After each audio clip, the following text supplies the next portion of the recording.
자르다가 커터칼에 손이 베인 학생의 학부모가 절차에 따라 치료비를 보상받고도 교사에게 월 50만 원씩 8차례의 치료비를 받아낸 것이 합동대응반의 감사에서 확인돼 큰 비난을 사고 있습니다.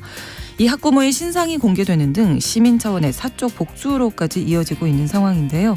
첫 번째 뉴스픽에서 이 사건 들여다보면서 지난주에 국회에서 통과된 교권보호 4법으로 우리 교육 현장이 과연 달라질 수 있을지도 함께 다뤄보겠습니다. 아시아 최대 축제 중 하나인 제19회 항저우 아시안게임이 진행 중입니다. 11,900여 명의 선수들이 메달을 두고 다음 달 8일까지 승부를 펼치게 될 텐데요. 우리나라도 39개 종목에서 사상 최다조 1,140명의 선수가 나섰습니다. 어제 첫 메달이 나왔는데요. 근대 5종 김선우 선수가 은메달로 값진 첫 메달을 획득했고요. 또 한국 태권도 품새 종목에서 강완진 선수가 첫 금메달을 획득했습니다. 앞으로 우리의 눈과 마음을 즐겁게 할 경기가 많이 기다리고 있는데요. 오늘 슬기로운 뉴스 생활에서 함께 짚어보겠습니다. 9월 25일 월요일 신성원의 뉴스 브런치 문을 열겠습니다.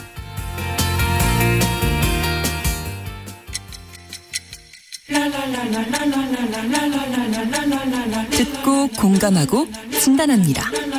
우리 사회를 바라보는 새로운 시선. 신성원의 뉴스 브런치 뉴스픽. 뉴스 브런치 청취자 여러분과 함께 소통하며 만들어갑니다. 실시간으로는 유튜브로 보실 수 있고요. 여러분의 의견 기다리고 있습니다. 짧은 문자 50원, 긴 문자 100원이 드는 샵 9730, 우물정 9730번으로 의견 보내주실 수 있고요. 또 라디오와 콩 앱으로도 기다리고 있겠습니다.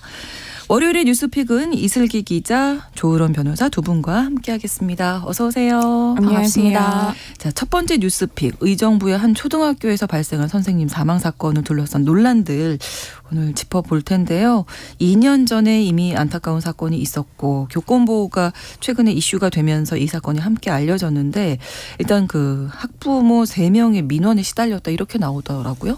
네, 지난 7월에 이제 서울 서초구 초등학교 교사 사망 사건이 알려진 이후에 네. 이제 뒤늦게 이 사건이 알려졌는데요. 경기도 교육청에 따르면 이제 2년 전에 이영승 초등학교 교사가 사망을 하셨습니다. 극단적 선택으로 사망한 케이스고요. 네. 이분에 대해서 이제 경기도 교육청이 감사를 해보니 총 3명의 학부모로부터 악성 민원에 시달린 것으로 나타났습니다. 이 교사가 부임했던 첫 해가 2016년인데요. 네. 담임을 맡았던 6학년 학급에서 아이가 이제 수업 중에 페트병을 커터칼로 이게 베다가 이제 네. 손을 베인 사건이 있었고 이걸로 학부모가 이제 여러 차례 민원을 제기했다는 겁니다. 이후에 이제 이 씨가 휴직을 하고 군복무를 하는 와중에도 네. 계속해서 만나자고 연락을 했던 정황 등이 있고요. 그리고 이제 또 다른 학부모 같은 경우에는 네. 2021년 12월에 이제 이 교사가 사망을 하셨는데 이 당일까지도 우리 아이의 장기 결석을 출석으로 처리해달라라는 문자를 보냈습니다. 이 학부모가 이 교사랑 나눈 문자의 개수를 봤더니 394건에 달했고요. 네. 이제 해당 학부모 같은 경우는 이제 이 교사한테 답장이 오지 않으니까 네. 장례식장에 찾아와서 사망 여부까지 확인한 것으로 알려지기도 했고요. 그리고 또 이 씨가 사망하기 전날에는 이제 따돌림을 당하던 학생 부모의 또 다른 민원이 있었는데요. 우리 아이를 따돌린 학생들에게 공개 사과를 시켜달라는 요구였습니다. 이거에 대해서 이제 이 교사는 이제 정중히 요구를 거절한 그런 사항도 있었고, 그래서 경기도 교육청이 지난 21일에 이 교사의 교권을 침해한 학부모 3명을 업무방해 혐의로 의정부 경찰서에 수사를 의뢰한 상황입니다. 너무 안타깝네요. 근데 지금 가장 이제 논란이 되는 부분이 페트병 사건인데 보상을 좀 받기는 하셨더라고요. 예. 네, 이제 이렇게 학교 내에서 사고가 발생을 네. 하면 학교 안전공제회에서 네, 네. 보상을 받을 수가 있어요. 그래서 2차례에 걸쳐 200만 원 정도 받은 것으로 나오고 있는데 네. 그러나 그 이후에도 이제 학부모가 계속해서 보상을 요구한 것으로 나오고요. 학교에서는 교사에게 책임을 떠넘긴 것으로 보입니다. 그래서 아까 말씀드렸던 것처럼 중간에 이 씨가 휴직을 하고 군복무를 했는데도 네. 계속해서 학부모가 만나자고 해서 만난 정황도 드러나고 있고요. 그래서 이 같은 이제 계속되는 연락과 민원을 받으니까 이 씨가 이제 2019년에 자신의 사비를 털어서 네. 매월 50만 원씩 총 8회 400만 원을 치료비 명목으로 학부모에게 준 것으로 이번에 교육청 결과 나오기도 했어요. 근데 교사의 월급이 200만 원 정도였던 걸 감안하면 매달 한 4분의 1 정도를 보내는 엄청 큰 금액이거든요. 네. 그리고 이뿐만 아니라 이제 그 해당 학생이 2019년 말에 이제 고등학교 입학을 앞둔 처지가 됐는데 2차 수술을 할 예정이라면서 교사에게 또다시 연락한 정황도 지금 얘기가 되고 있습니다. 자, 경기도 교육청이 그래서 학부모들을 의정부 경찰서에 수사 의뢰한 상황이죠. 네, 이제 도교육청에서 지난 8월 10일부터 이달 18일까지 4개 부서 그리고 13명의 합동 대응반을 꾸려서 교사의 사망 원인을 집중 조사를 했는데요. 그 결과 이영승 교사에 대한 교육활동 침해 행위 사실을 확인했다라고 합니다. 그래서 21일 날 임태희 경기도 교육감이 그 이영승 교사의 사망 원인에 대한 조사 끝에 학부모 3명을 현재 업무방해 혐의로 경찰에 수사 의뢰했다고 밝혔습니다.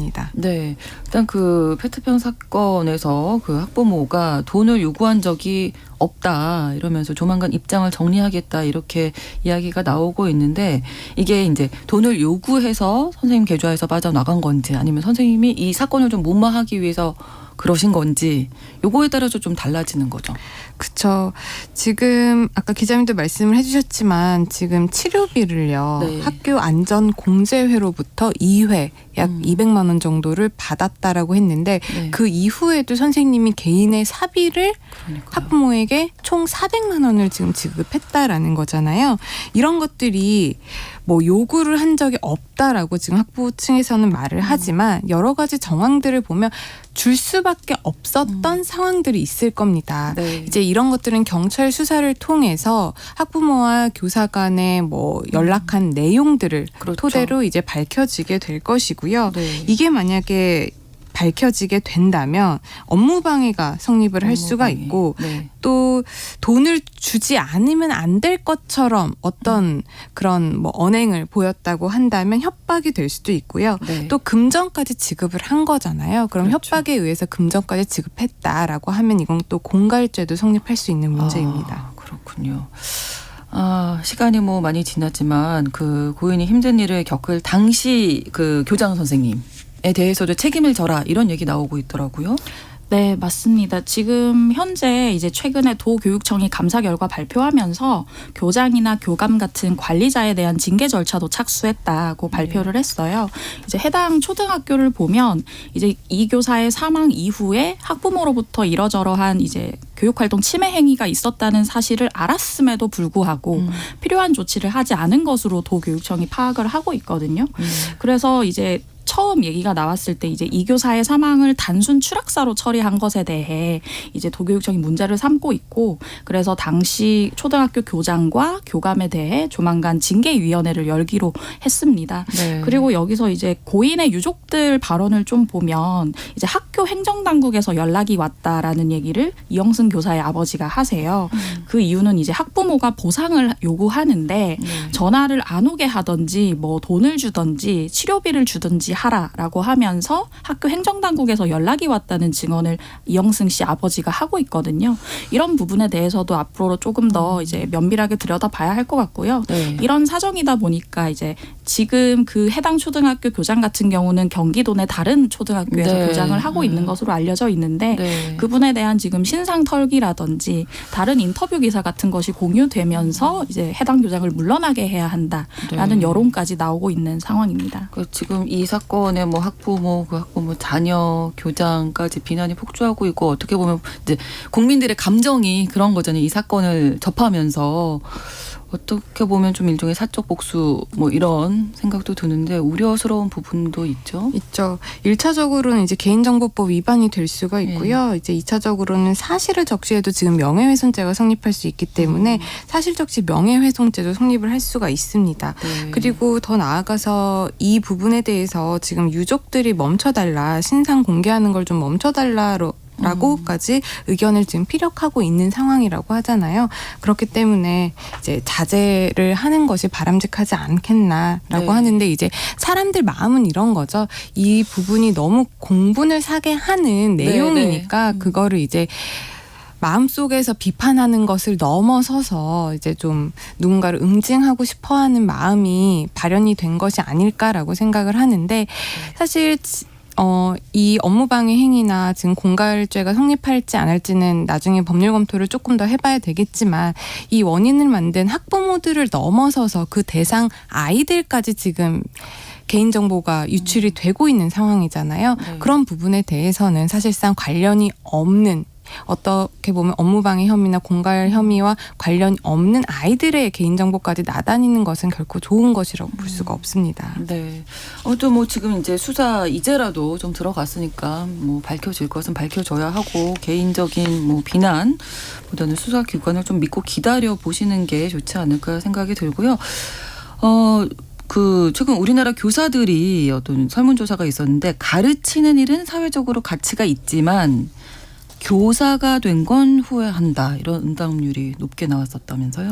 네, 그러니까 가르치는 일 자체에 대한 어떤 자긍심은 있지만 교사가 된 것 자체는 후회한다, 만족감이 떨어진다고 보시면 되는데요. 최근에 한국노동연구원에서 이제 OECD 통계를 통해 살펴본 중학교 교사의 직업인식 국제비교라는 보고서를 발표합니다. 여기에 보면 가르치는 일 자체가 사회에서 가치 있는 일로 평가되고 있다라는 자부심과 소명의식을 묻는 질문에 한국이 OECD 47개국 중에 4위예요. 그러니까 상당한 자긍심을 느끼고 있는데 교사가 되기로 결심했던 것을 후회한다라는 문항에 동의하는 정도가 47개국 중 3번째였습니다. 우리보다 앞선 나라는 사우디아라비아와 포르투갈이었고 이어서 저희가 3위였고요. 그리고 다시 선택할 수 있다고 해도 나는 교사를 선택할 것이다 라는 물음에 동의하는 정도가 47개국 중에 36위로 하위권 수준에 그쳤거든요. 그래서 이 결과를 보면 이제 어느 정도 내가 가치 있는 일을 하고 있지만 그거에 비해 만족감이 너무 떨어지고 떨어진다. 그렇기 때문에 다시는 선택하고 싶지 않다라는 그런 교사들의 울분을 좀 느낄 수 있는 통계였습니다. 네, 교사들이 느끼는 스트레스 관련된 부분은 어떻게 나왔나요? 네, 한국의 교사들이 이제 업무로 스트레스를 받는 빈도 자체는 21위였어요. 47개국 중 21위니까 그냥 중위권 네네. 평균 수준이라 보시면 되는데 네. 그런데 이 스트레스 자체가 나의 정신 건강에 부정적인 영향을 미친다는 응답이 47개국 중 3위 최상위권이라고 보시면 되거든요. 네. 스트레스 원인이 무엇이었나 보면 학생으로부터의 위협 또는 언어폭력이라고 하는 요즘 많이 나오는 교권 침해 사안이 47개국 중 5위고요. 학부모나 보호자의 민원에 대응하는 것이 7위, 그리고 과도한 행정 업무가 18위, 교실의 질서를 유지하는 부분이 14위로 나타났는데요. 이게 전반적으로 보면 어떤 거냐면 직접적으로 수업 연구나 이런 부분에 스트레스를 받으시는 게 아니에요. 네. 그러니까 학생들의 어떤 폭력적인 언사나 학부모들의 극심한 민원, 그리고 이제 교육 업무 외에 과도한 행정 업무, 이런 교육 외적인 것 때문에 스트레스를 많이 받는다는 공통점이 드러났습니다. 우리가 그냥 어떤 직업을 가지고 일을 해도 내가 하는 일에 대한 자부심을 가지고 해야 할 텐데 아이들을 가르치시는 선생님들이 그게 좀 많이 떨어지는 상황이다. 네. 이렇게 말씀하셔서 너무나 안타까운데요. 강미영님께서 저런 학부모들로부터 아이들이 무엇을 배우겠습니까? 지금 많이 공분할 그런 의견들이 많이 보내주셨어요. 이미정님도 안타까운 사건입니다 하셨고 7098번으로 이야기 들으면서도 믿어지지가 않네요. 어떻게 선생님한테 그렇게 할 수 있는지 이해가 안 갑니다. 해도 너무합니다. 도대체 학교에서 선생님께 책임지게 하면 어떻게 합니까? 그래서 학교의 그 대응이 좀 아쉬웠다. 네. 안타깝다. 이런 말씀 또 많이들 남겨주고 계세요. 자, 일단 지난주 목요일이었죠. 21일 국회 본회의에서 교권보호 4법이 통과가 됐습니다.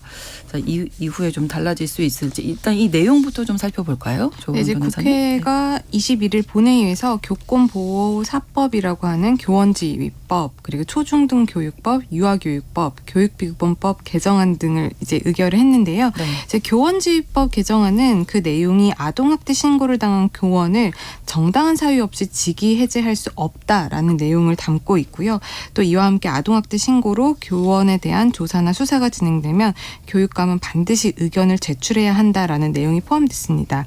보통 우리가 이제 아동학대로 선생님들이 신고를 당하면 직위 해제되는 부분들이 많아서 선생님들이 아직 혐의에 대한 결과도 안 나왔는데 뭐 일을 하지 못하게 되는 불상사가 발생한다라고 했는데 그런 부분을 좀 강화를 해서 교권을 보호하는 내용이 들어가 있는 거고요. 네. 초중등교육법 개정안 같은 경우에는 교원의 정당한 생활지도는 아동학대로 보지 않는다라는 내용이 들어가 있습니다.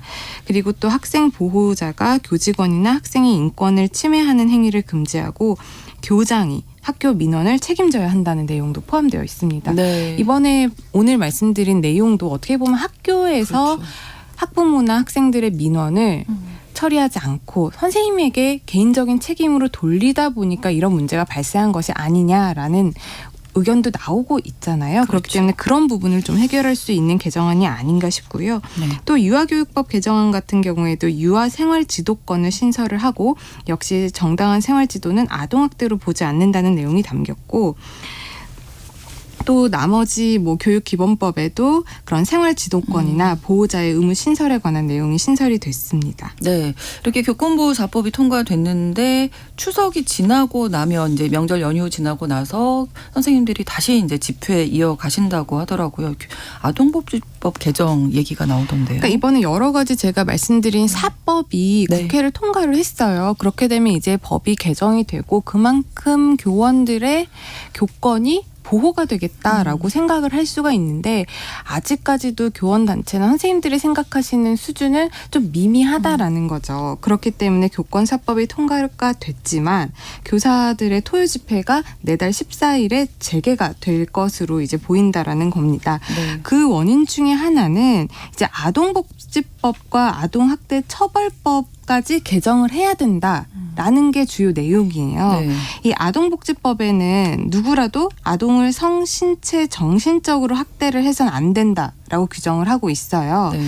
그런데 이 교원단체에서는 여기에다가 교사의 정당한 생활지도는 아동학대가 아니다라는 단서 조항을 넣자라는 겁니다. 더 명확하게 해달라. 네. 아까 말씀드린 뭐 초중등 교육법이라든지 유아교육법에 교원의 정당한 생활지도는 아동학대로 보지 않는다라고 우리가 이번 통과된 네네. 교권사법에 들어갔지만 네.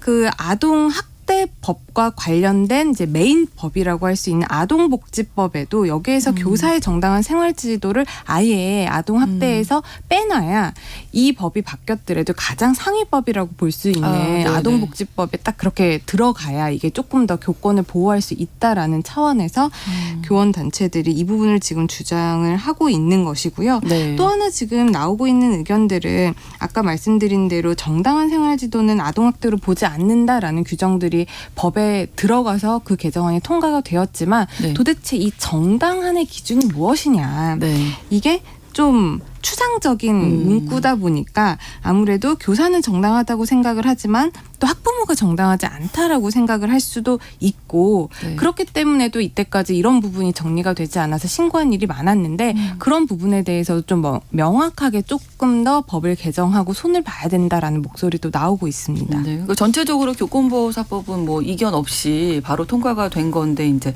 아동복지법 개정 관련해서는 좀 의견이 엇갈린다면서요. 네, 이제 교원단체들에서는 아까 얘기하신 논리로 네. 이제 통과가 돼야 된다고 얘기를 하고 있고 네. 더군다나 이제 그 집회에 참여하는 교사분들 얘기를 들어보면 네. 정서적 학대를 이유로 신고당했다라는 얘기를 굉장히 많이 하세요. 자기가 그런 경험이 있어서 집회까지 나오시는 경우가 많은데 실제로 2014년에 아동학대 처벌법이 제정이 된 이후에 네. 학부모의 정서적 학대에 의한 신고가 급증을 했고 그래서 지난 9년간 이제 교직원 10,000여 명이 아동학대로 신고당했지만 기소율 자체는 1.6%였거든요. 네. 그러니까 굉장히 억울하다. 도대체 정서적 학대가 무엇이냐라는 어떤 심리가 있기 때문에 이걸 계속해서 요구를 해오고 있는 상황이고요. 네. 근데 이제 아동복지단체나 이 사회복지학과, 뭐 아동 관련 학과, 학계에서는 이 조항을 바꿀 경우에 이제 아동 인권이 후퇴될 수 있다는 우려를 좀 하고 있습니다.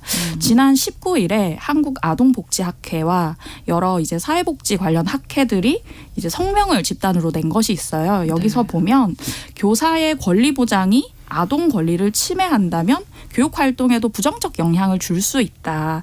예를 들어 그 아동학대 처벌법 같은 경우는 아동학대를 아무도 해서는 안 된다. 그 누구도 아동학대의 주체가 네. 돼서는 안 된다는 건데 명시적으로 교사만 빼버리면 문제가 생길 수 있다는 부분인 거예요. 거기다가 지금 아까 이제 교권사법을 통해서 이제 정당한 생활지도는 아동학대로 보지 않는다는 것까지 들어갔는데 네. 여기다가 중복해서 넣어버리면 이제 법이 이중적으로 적용이 될 수 있다. 이런 부분까지 나오고 있고요. 뿐만 아니라 이제 아동을 다루는 직업군이 교사뿐만 아니라 여러 직업들이 있는데 그렇죠. 네. 아동학대 이제 면책 대상 범위에 교사를 넣어버리면 네. 다른 직업군들도 비슷한 요구를 다 할 수 있다라는 얘기를 이제 아동학계에서는 하고 있는 상황입니다. 네. 어떻게 보십니까? 물론 기자님 말씀하신 것처럼 지금 여러 가지 법이 특히 교권사법에 교사들의 정당한 그런 지도 행위에 대해서는 아동학대로 보지 않는다라고 이미 지금 규정이 들어갔어요. 네. 그렇게 보면은 상위법에 있어서 교사만 예외적으로 배제를 하는 게 맞느냐라는 것이 어떻게 보면은 법 간의 충돌 문제가 될 수도 있고 중복 문제가 될 수도 있고요. 그렇죠. 또 교사라는 직군 하나만 배제하는 것이 법의 그 구조상 네. 좀 맞지 않는 부분이 있어서 이건 좀 신중하게 검토를 해봐야 되는 것이고 네. 아동복지법에서 최우선적으로 이 법이 지향하는 목적은 누구도 아동학대를 하면 안 된다라는 그렇죠. 거거든요. 그 대전제에 어떻게 대해서는 보면 뭐, 큰 네. 기본 원칙을 세워두고 네. 있는 법인 것이고 그 하위법으로 초중등교육법이라든지 유아교육법에서 이제 아동학대는 그러니까 정당한 생활지도는 아동학대로 보지 않는다라는 규정이 들어갔으니까 네. 그 부분을 얼마든지 좀 해결할 수 있지 않을까라는 생각도 들고요. 이제 네. 다만 이제 정당한 생활지도가 무엇이냐 이 부분에 대해서는 지금 교원단체에서 말씀을 하시고 있는 것처럼 좀 추상적일 수가 있어요. 교사와 학부모들 간의 입장 차이가 있을 수도 있기 때문에 그 부분에 대한 사례 분석이라든지 네. 여러 가지 케이스들을 좀 누적하고 연구라든지 이런 것들이 좀 선행될 필요성은 충분히 공감합니다. 네, 더 구체적으로 이야기가 좀 많이 이루어져야 하지 않을까 싶습니다. 뉴스픽 첫 번째 뉴스픽 마무리하고요. 두 번째 뉴스픽으로 넘어가 보도록 하겠습니다.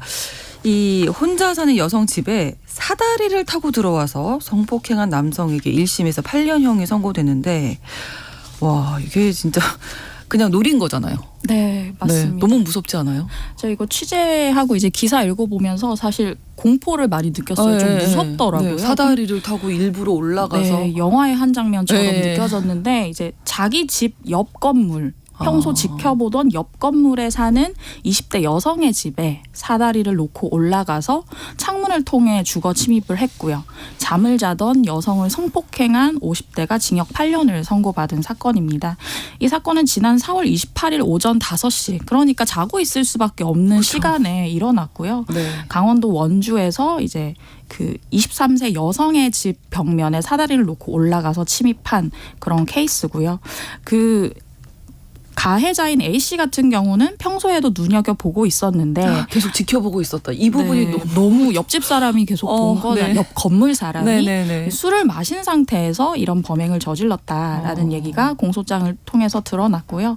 그래서 춘천지법 원주지원이 이제 가해자 A씨에게 징역 8년을 선고했고 네. 7년간 신상 정보를 7년간 공개를 하고 아동, 청소년, 장애인 관련 기관에 각 10년간 취업 제한 그리고 40시간의 성폭력 치료 프로그램 이수를 명령했습니다. 네, 이게 이제 주거 침입 뭐 이렇게 되나요? 네. 주거 침입 강간으로 지금 주거 혐의가 침입 들어가 있는 강간. 것이고요. 네. 이제 재판부를 보면 한밤중에 사다리를 이용한 주거 침입 강간으로 범행 수법이나 위험성 등에 비춰 범행이 중대하고 죄질이 매우 불량하다. 무거운 죄책에 상응하는 엄중한 처벌이 불가피하다라고 판시를 했고요. 네. 또 이제 재판부가 이어서 피해자는 피고인이 자신을 살해할 수 있다는 극심한 공포심을 느꼈고 네. 검거 후에도 누군가 집에 침입했을 수도 있다는 불안감 등 정신적 충격을 네. 받았는데도 피고인은 잠시 후에 네, 저희 계속 이야기 이어가겠습니다. 11시 30분부터 일부 지역에서 해당 지역 방송 보내드립니다.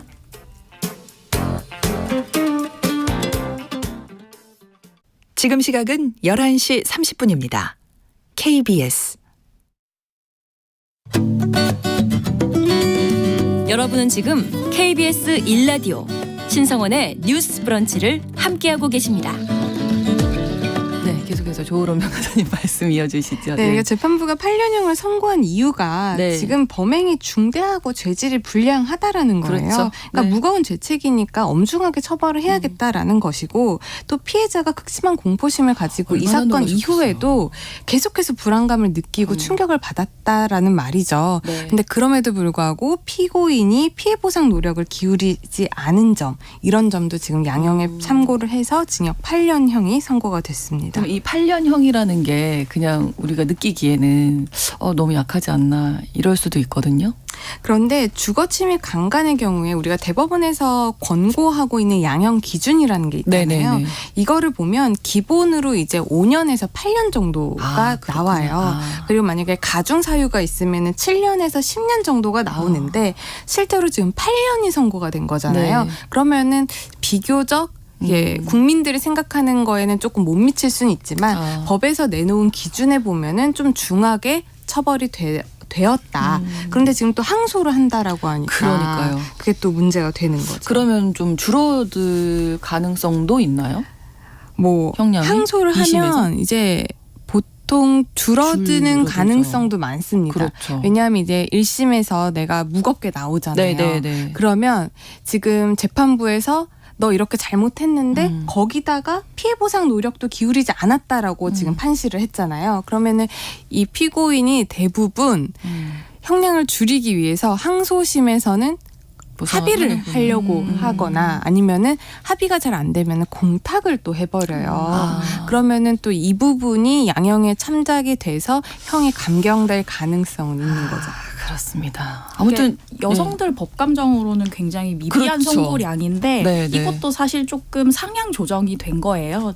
지난해 7월에 대법원 양형위원회에서 이제 친족간 강간과 주거침입이 동반된 강간에 대해서 좀 가중인자가 있는 경우에 종전에는 6에서 9년이었거든요. 네. 근데 그때 수정이 돼서 7에서 10년으로 좀 늘어난 거여서 점차적으로 이제 상향 조정은 되지만 국민 법감정에 의해서는 좀 더디다고 보시면 될 것 같습니다. 아니 최근에 그 기사들 보면 혼자 사는 여성의 집에 뭐 네. 이런 게 참 많았잖아요. 네, 네. 그래서 이게 실제 수치로도 한 9천 건 넘게 해마다 일어난다고 하니까 너무 좀 공포스럽네요. 네.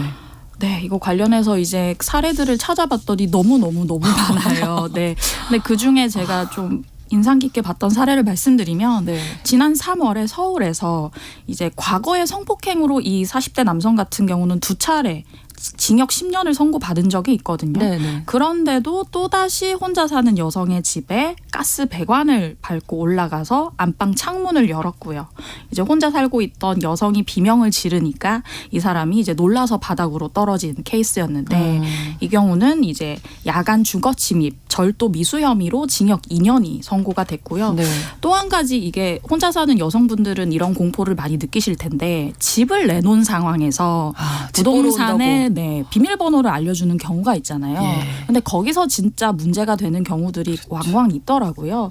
보면 이제 지난해 4월에 대전에서 일어난 일인데요. 네. 세입자에게 이제 중개 목적으로 비밀번호를 요청을 했고요. 이 중개 보조원이 실제로 이제 그 고객과 같이 그 방에 들어와서 보기도 했어요. 네. 근데 4분 후에 혼자 와서 다시 그 방을 봅니다. 고객 없이 혼자 와서 그 방을 비밀번호를 봐서 알았군요. 네, 이제 그 피해자의 속옷을 살펴봤고요. 사람이 없는 집에서 살펴보고 이제 화장실에서 이제 음란 행위를 하다가 결국은 이제 적발이 된 그런 케이스고요. 이 가해자 A씨 같은 경우는 피해자의 집에 동의 없이 들어간 혐의, 주거 침입과 피해자의 화장지 등을 손상한 혐의, 재물 손괴로 재판에 넘겨졌어요. 그래서 저희가 생각하기에는 이 경우 피해자 여성 같은 경우는 내가 집에 없을 때 생겨난 일이라도 엄청난 성적 수치심 같은 걸 느낄 수 있는데 네. 적용된 혐의는 어떻게 보면 심플합니다. 주거 침입과 재물 손괴. 집에 들어갔다 그리고 뭔가 손해를 네, 뭔가를 입혔다. 썼다. 네, 이거 그렇죠. 말고는 없고 뭐 성폭력 처벌법에 관한 뭐 이런 것들은 적용이 안 됐던 상황인 거죠. 심지어 그런 사건도 있었어요. 많이 기억하실 텐데 2019년도에 네. 신림동에서 네, 네. 귀가하는 여성을 쫓아가서 현관문 앞까지 가서 네, 뭐 CCTV 봤었어요. 그 손잡이 잡고 신랑이 하던 그 케이스 있잖아요. 그것도 이제 우리가 느꼈을 때는 이게 주거침입뿐만 아니라 뭔가 성범죄의 고의가 있지 않느냐라고 그렇죠. 네. 우리는 다 생각을 했는데 네, 네. 법원에서는 주거침입은 인정. 하지만 성범죄는 아니다. 무죄.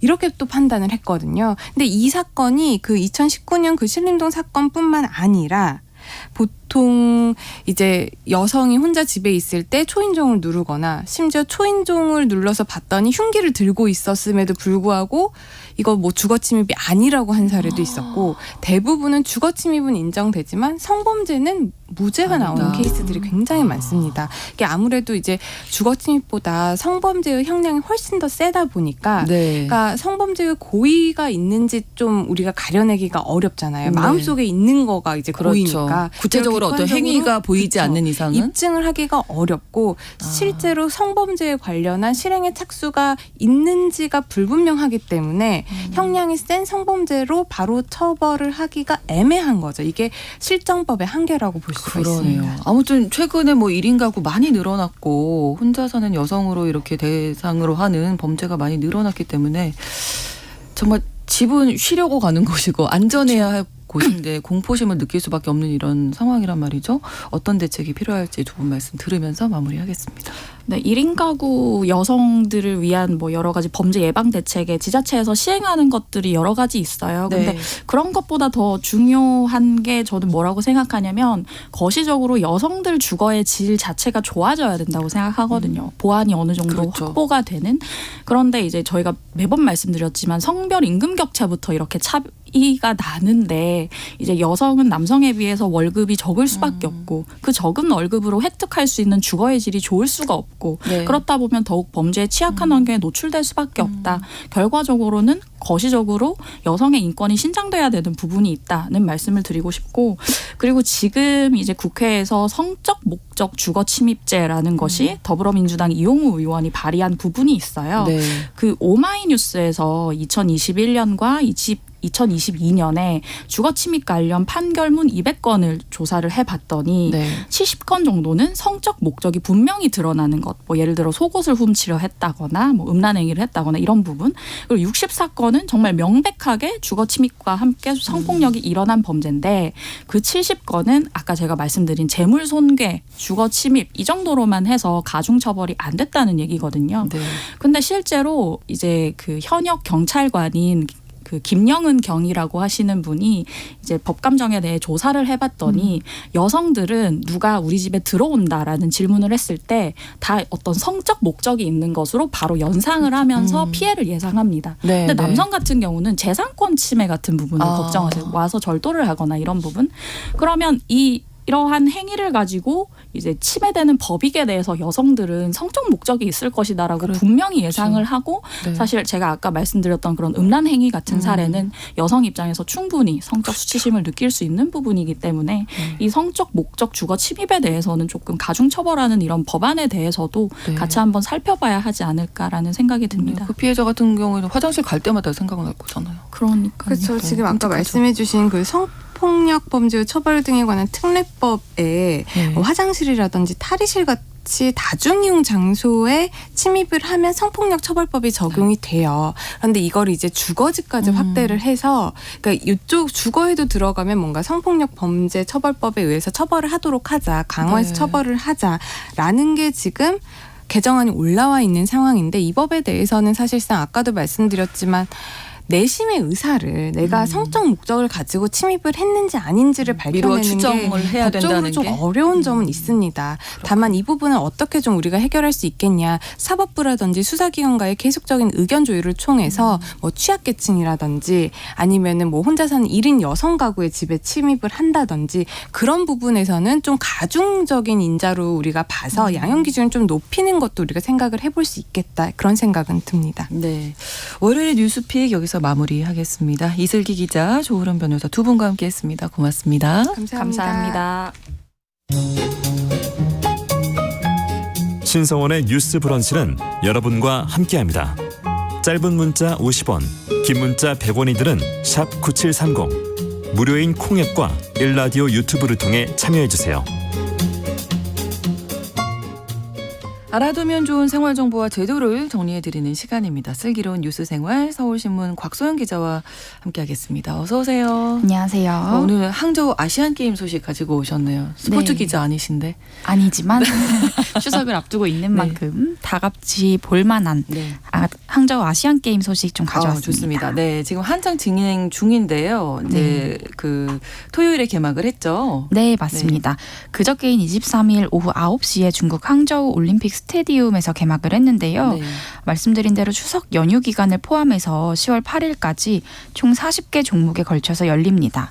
이 46억 명 아시아인의 축제인 만큼 우리나라 선수들도 이번 아시안 게임에 출전해서 한창 활약을 하고 있습니다. 네. 그래서 이번 경기 일정이랑 관전 포인트 등을 한번 살펴보려고 합니다. 네, 다들 이게 이상하다 하셨을 거예요. 2023년인데 2022 항저우 아시안 게임 이렇게 나와서요. 네, 원래 일정으로는요. 지난 2018년에 자카르타 팔렘방 아시안 게임 이후에 4년 만인 2022년 9월 10일에 열릴 예정이었습니다. 네. 네, 베이징과 광저우에 이어서 중국에서 세 번째로 열리는 아시안 게임인데 지난해 중국 내 코로나19 유행 상황이 다시 악화하면서 1년이 미뤄지게 된 겁니다. 네. 그렇지만 아시안게임 대회 조직위원회가 이 짝수년에 열리는 대회의 전통을 그대로 가져가겠다는 취지에서 2022라는 명칭을 그대로 사용하기로 했습니다. 네. 이 다음 아시안게임도요. 2022년을 기준으로 4년 뒤인 2026년에 일본 아이치현과 나고야시에서 열립니다. 그렇군요. 이번 항저우 아시안 게임에는요. 아시아 45개국에서 1만 명이 넘는 선수들이 참가를 하고요. 지난 도쿄 올림픽 당시에 코로나19를 이유로 불참했다가 그 국제올림픽위원회로부터 2022년까지 국제대회 출전이 금지당했었던 북한도 185명의 선수들을 출전시켰습니다. 네, 정말 5년을 기다렸으니까 우리 선수들 준비 많이 했을 겁니다. 그렇습니다. 우리나라에서는요. 이번 항저우 아시안 게임에 총 39개의 종목에 걸쳐서 1,140명의 선수가 출전을 합니다. 이 출전 선수 숫자로는 역대 최대 규모인데요. 네. 5년 전에 자카르타 아시안 게임에서 금메달 49개로 종합 3위를 했거든요. 네. 그래서 이번에는 금메달 50개 이상과 종합 3위를 목표로 하고 있습니다. 네, 어제 첫 메달 소식이 들려왔어요. 네, 맞습니다. 어제가 개막 3일째였는데 네. 오늘이 개막 3일째인데요. 네. 오늘 오전 11시 기준으로 우리나라는 금메달 5개 그리고 은메달 4개로 종합 2위에 올라 있습니다. 네. 그 어제 근대 5종에서 김선우 선수가 은메달을 받으면서 우리나라 첫 번째 메달을 거머쥐었고요. 태권도에서는 종주국답게 남녀 개인전에서 강환진, 차예은 선수가 각각 금메달을 따면서 금빛 출발선도 끊었습니다. 네, 이번 주 내내 이제 다음 주까지 계속 경기가 치러질 텐데 어떤 종목에 주목하고 계십니까? 네, 우선은 지난 19일에 쿠웨이트와의 조별리그 1차전에서 9대 0으로 좀 대승을 거뒀던 남자 축구 종목이 역시 기대를 한몸에 받고 있죠. 이 황선욱 감독이 이끄는 우리나라 대표팀이 조별리그 1위로 16강 진출은 확정이 된 상태고요. 네. 이강인 선수도 어제 부상을 딛고 바레인전부터 합류하기 시작했습니다. 네.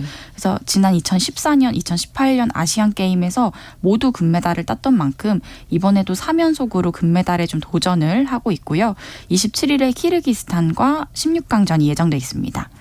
또 올해 아시안 게임에서 처음으로 정식 종목으로 채택이 된 종목이 있는데 네. e스포츠입니다.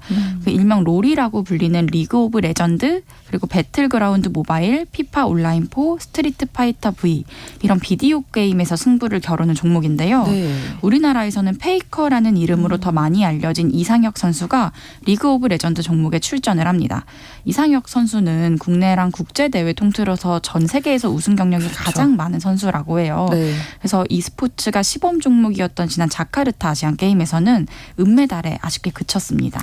그래서 그렇군요. 이번에는 첫 정식 종목인 만큼 금메달을 노리고 있습니다. 네, 추석 연휴가 이제 또 이번 주여서 많은 분들이 또 온 가족이 모이실 텐데 같이 응원하시면 좋을 것 같아요. 네, 그래서 연휴에 아시안 게임 우리나라 경기 일정을 한번 살펴보려고 하는데요. 네. 연휴 첫날인 28일에는 펜싱 남자 사브르 단체전과 여자 축구 대표팀의 조별리그 홍콩전이 예정돼 있습니다.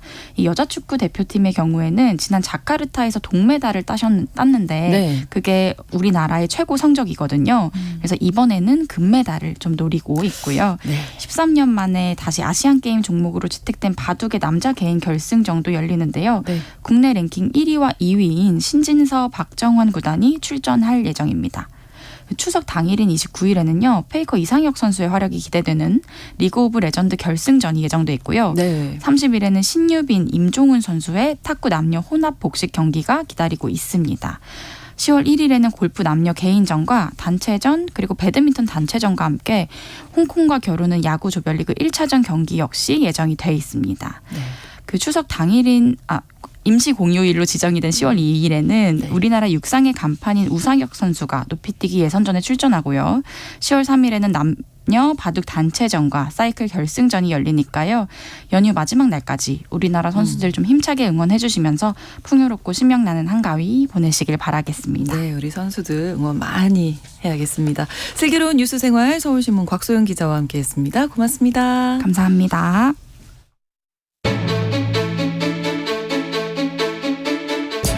오늘날 주목해야 할 글로벌 이슈 뉴스 브런치 더 국제 라이브.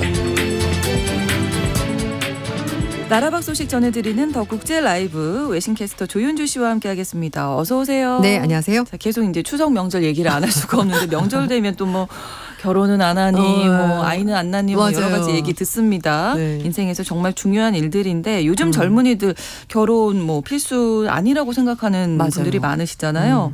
반면에 부모님들은 애 같아서 직접 자녀의 배우자를 찾아 나서기도 한다는데 자, 가까운 이웃 나라들의 결혼 출산 정책 알아보겠습니다. 네, 어디 얘기인가요, 이게? 일본 얘기입니다. 네, 부모님들이 네네. 왜 중국에서도 부모님들이 그 네. 자녀의 배우자 찾기 위해서 이렇게 뭐 공원에서 이렇게 쪽지 들고 이런 거 한다고 보셨잖아요. 근데 일본에서도 그렇다고 그래요. 그래요. 네, CNN 방송이 보도한 내용인데 일본에서는 결혼 상대자를 찾기 어려운 자녀를 대신해서 부모님들이 결혼 정보회사 행사에 등록을 해서 참가를 하는 거죠. 네. 그래서 일본 오사카에 있는 사카이 상공회의소에서 한 그 회의장에서 커플 데이트 매칭 이벤트가 있었습니다. 올 여름에 있었는데요. 네. 테이블을 보면은 뭐 한 5명, 6명 남녀가 이렇게 앉아 있어서 이분들이 혹시 재혼? 그게 아니라 그래요? 본인들의 자녀.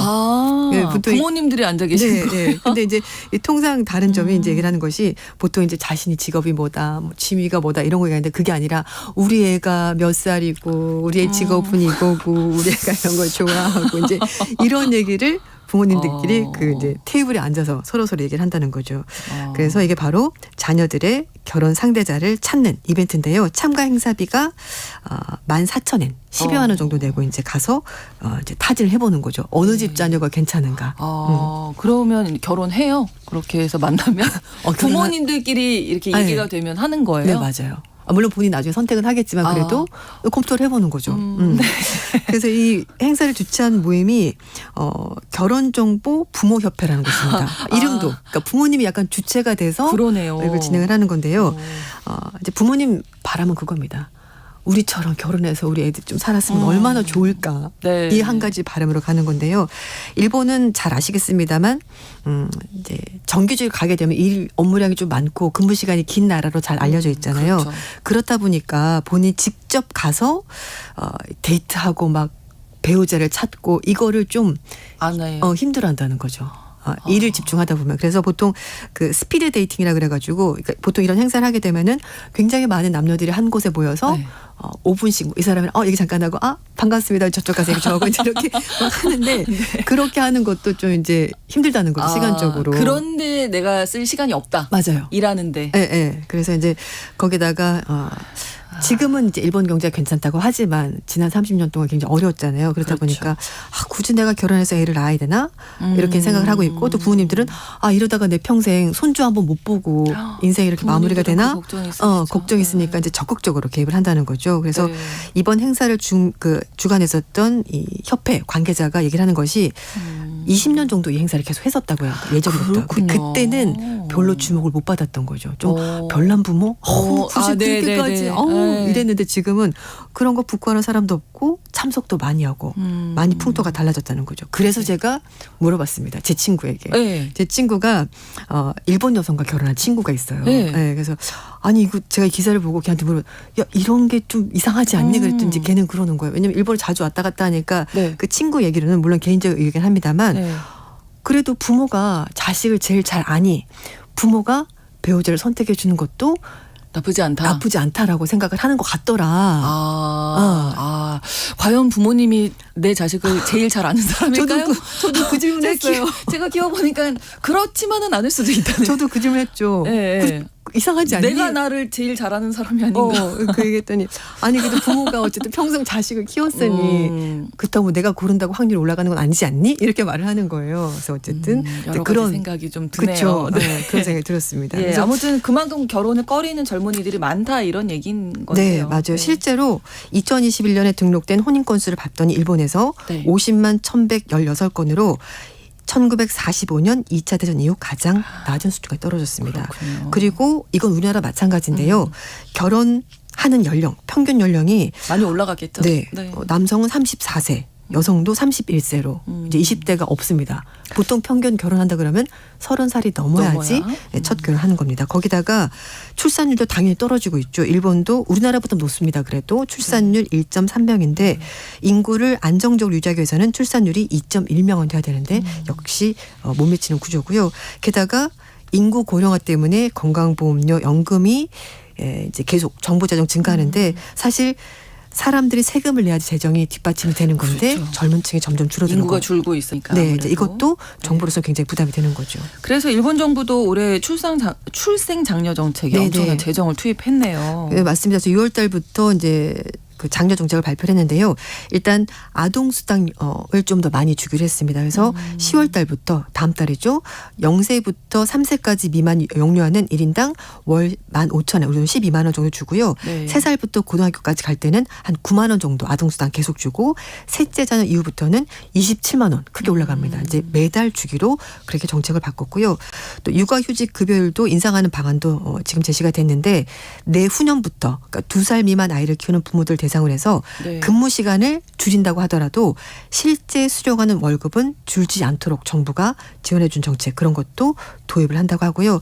저소득층에게도 지급됐던 급여형 장학금 지급 대상도 다자녀, 이공계 학생 등 중산층 이상 가구들에게도 지급하는 것으로 이렇게 정책을 확대하기로 그렇게 하고 있습니다. 네.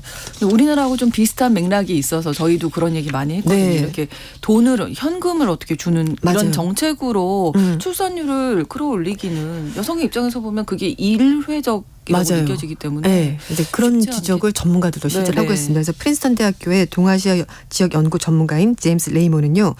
일단 먼저 결혼하는 비율이 올라가야지 출산율이 그렇죠. 해결되는데 네. 그게 쉽지가 않다는 거죠. 일단 부모들이 출산을 하지 않는 것이 문제가 아니라 왜 젊은 사람들이 결혼을 하지 않으려고 하는지 그걸 파악하는 것이 먼저 중요한데 일본은 정규직이 되면 일주일에 70시간 정도 일을 한다고 해요. 70시간이면 하루에 14시간이거든요. 그러니까 그거 일하고 내가 기운 내서 밖에서 데이트하고 뭐 연애하고 이거는 생각할 수가 없네요. 그리고 네. 또 하나는 일본은 이미 1인 가구가 굉장히 많습니다. 독신 가구가 그렇죠. 많기 때문에 네, 네. 편의점을 가도 슈퍼마켓을 가도 한 사람이 먹을 수 있도록 식품이 잘 돼 있고 아파트도 굉장히 이제 1인 가구 위주로 돼 있기 때문에 네. 굳이 그렇게까지 해서 결혼하려고 하지 않는다. 분위기 자체가. 그리고 또 하나 임금이 올라가지 않은 문제가 있었습니다. 1991년부터 2021년 사이에 일본의 임금 상승률은 5%에 불과했습니다. 그런데 주요 7개국은 그 기간 동안에 임금이 34% 올랐거든요. 그러니까 그동안에 임금이 오르지 않았기 때문에 둘이 살기가 좀 힘들다. 혼자는 어떻게 네. 사는데 거기다 아이까지 있다? 이건 좀 힘들다는 거죠. 그래서 네. 결국은 점점 결혼을 꺼리게 되는 현상이 벌어지게 된다는 거죠. 뭐 근처에 있는 일본 얘기였는데 중국도 61년 만에 처음으로 인구가 줄었다고 하니까. 네, 맞아요. 네. 작년에 중국 인구가 14억 1,175만 명으로 네. 61년 만에 처음으로 줄었습니다. 특히 신생아 수가 크게 줄었는데요. 2016년에 신생아 수가 1,880만 명이었는데 작년에 950만 명. 반토막 났습니다. 그리고 작년에 중국인들의 혼인 건수도 직전 연도 대비해서 80만 건 이상 감소하면서 680만 건 기록하면서 1986년 이후 최저치를 기록했습니다. 결국 이제 중국 인구가 줄면서 인도가 인구 대국 1위 자리를 차지할 거라고 그렇군요. 유엔이 보고 있습니다. 그러니까 워낙 인구가 많았어서 한 가정 한 자녀 정책이 있었는데 그렇죠. 이것 때문에 지금 남녀 성비 불균형이 심각하다고요? 네, 지난 42년 동안 그 태어난 남성 수가 여성보다 3천만 명 많습니다. 그러니까 이 사람들은 결혼하고 싶어도 결혼이 어렵겠네요. 네, 그러니까 비자발적인 독신될 그러네요. 가능성이 상당히 네. 높다고 하는데 성비 불균형 굉장히 심각한데요. 한때 이게 2004년인데 그때 121.2까지 그러니까 여성 100명당 남성 수를 말하는 건데 이게 121.1까지 올라갔다가 그나마 한 가구 한 자녀 정책을 폐기하면서 이게 108.3까지 떨어졌지만 그래도 여전히 불균형이 그래도. 심각한 상황입니다. 이게 너무 좀 늦은 거 아니에요? 그러면 이 폐지하는 네, 맞습니다. 그래서 정부 차원에서 이제는 군대를 활용하고 있는데요. 군에 있는 사람들에게 결혼해라. 아이 좀 많이 낳아라 이렇게 하라고 네. 있고 육아휴직 주겠다. 그리고 외동인 자녀 같은 경우에 이제 군인 되면은 부모님들이 아플 때 간호할 때 휴가할 수 있도록 도와주겠다 이런 얘기 하고 있고요. 그리고 네. 저장성은 25세 이상 이하 여성과 결혼한 부부에게 우리 돈으로 18만 원 정도 줄 테니까 빨리빨리 20대 때 결혼해라 이런 정책까지 하고 있습니다. 네. 중국에서 싱글맘들에게 뭐 혜택 주는 것도 있어요? 네. 싱글맘들 같은 경우에는 중국에서는 엄마 아빠가 있어야지만 출생신고서가 나온다고 그래요. 증명서가. 네. 근데 네. 이게 안 나왔었거든요. 근데 워낙 아이를 안 낳다 보니까 중국 정부가 정책을 바꿔서 싱글맘이라고 하더라도 이런 어떤 공식적인 문서를 발급해 주도록 그렇게 규정을 바꿨습니다. 그래서 영국의 BBC가 이제는 중국에서 싱글맘 되기가 좀 더 쉬워졌다 이렇게 얘기를 하고 있는데요. 하지만 중국은 교육비가 굉장히 많이 들어갑니다. 도시 살게 되면 생활비도 많이 들어가고 그렇다 보니까 여성들이 굳이 그렇게 해서까지 아이를 낳고 싶지는 않다라는 바람이 있고 그리고 그럴 바에 차라리 그냥 내가 원할 때 싱글맘이 돼서 그냥 내 자녀를 내가 키우겠다 이런 경우도 있고요. 그리고 이것도 사실 본인이 경제적인 능력이 있어야지만 그렇죠. 싱글맘으로서 네네. 생활을 영위할 수가 있고 또 누군가 아이를 봐주는 친정 부모님이 계신다든지 그래야지만 가능하니까 사실 뭐 한국, 중국, 일본의 상황이 그닥 비슷해요. 다르지가 예, 예. 않습니다. 남의 나라 얘기 같지가 않고 우리 얘기 같다 이런 생각 많이 들었습니다. 맞습니다. 더 국제 라이브 조윤주 외신캐스터와 함께했습니다. 고맙습니다. 네, 감사합니다. 신성원의 뉴스브런치 9월 25일 월요일 순서 마치겠습니다. 저는 내일 오전 11시 5분에 다시 오겠습니다. 고맙습니다.